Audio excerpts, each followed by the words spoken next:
সে কি আপনি এখানে কেন আসছেন? কেন আমি আসতে পারি না? না, আপনি এখানে কি করতে আসবেন? এখানে আপনার কে? কি রে মা, কে এসছে? আরে, জামাই বাবাজি, কেমন আছো বাবা? আমি ভালো আছি আম্মা, আপনি ভালো আছেন? হ্যাঁ বাবা, আমি ভালো আছি। তুমি ভিতরে আসো, ভিতরে এসে বসো। না, ওনার ভিতরে আসতে হবে না। ভিতরে কি করতে আসবে ও? তুই এরকম করছিস কেন? এসো তো বাবা, ভিতরে এসে বসো। বসো বাবা। এই তুই ভিতরে যা, যে জামাই বাবাজির জন্য পানি নিয়ে আয়। এই নিন পানি, পানিটা খেয়ে এক্ষুনি চলে যান। তুই এ কিভাবে কথা বলছিস জামাই বাবাজির সাথে?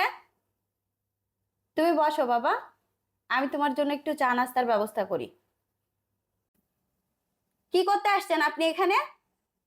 দেখো, আমি অনেক বড় অন্যায় করেছি। আমার ভুল আমি বুঝতে পেরেছি। এই জন্য তোমাদেরকে নিতে আসছি আমি। আপনি আপনার ভুল বুঝতে পেরেছেন, আমাদেরকে নিতে আসছেন, এটা বিশ্বাস করতে বলেন? এই দিয়ে কয়বার হলো? কেন, আপনার সে গার্লফ্রেন্ড কোথায় গেল, যার জন্য আপনি পাগল হয়ে যাচ্ছিলেন?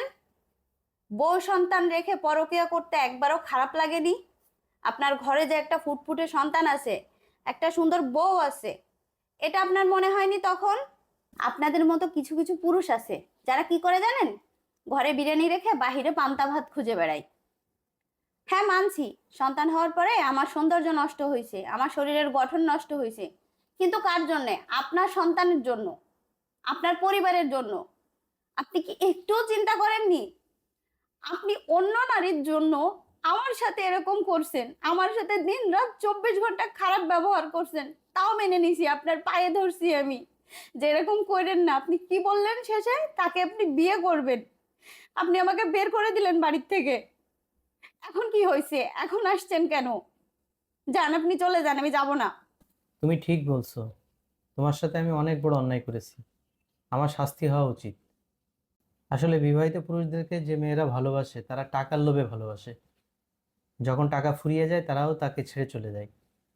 সেটা আমি বুঝতে পারছি। দেখো, আমার শাস্তি আমি পাচ্ছি। পরনারীর পিছনে ছুটে আজকে আমি সর্বশান্ত। দেখো, আমরা সবকিছু ভুলে যাই, যে আবার নতুন করে জীবন শুরু করি। আমাকে তুমি মাফ করে দাও। মাফ করে দিব? এত সহজ সবকিছু? ভুলে যাব সবকিছু, আপনার অবহেলা, আপনার নির্যাতন, সবকিছু আমি ভুলে যাব? হ্যাঁ, ভুলে যাবি।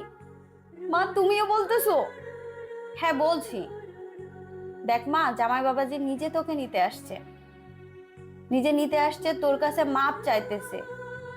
প্রতিটা স্ত্রীর উচিত স্বামী ক্ষমা চাইলে তাকে একবার সুযোগ দেওয়া। তুই জামাই বাবাজিকে শেষ সুযোগ দে মা, তাকে ক্ষমা করে তার সাথে যা, যে সুখে সংসার কর। সুখে সংসার করব?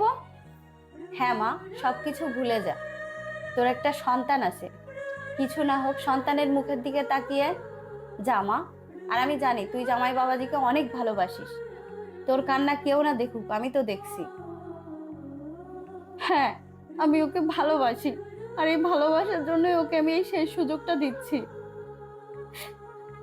আর এরকম করলে এরপরে ওর জীবনে আমি আর কখনো ফিরবো না।